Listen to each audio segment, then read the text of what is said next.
Here is how to put your phone number on your TikTok account. So if you have not verified your phone number or linked your phone number to your TikTok account, here is how to do it. So go ahead and open your TikTok application and you go to the profile area.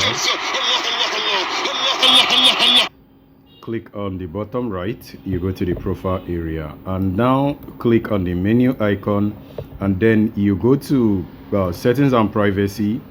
Wait for that to load up and then you click on account. Now after that you click on account information. Now this area on the first option you can actually enter, click on phone number and then you put in your phone number.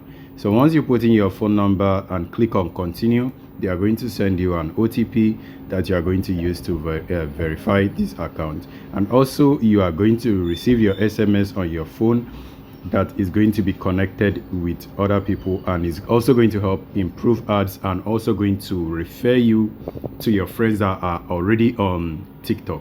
So I hope this video is helpful. If it is, don't forget to smash like. I will see you guys on the next one. I do not want to link my phone number to the account. That is why I'm leaving it idle.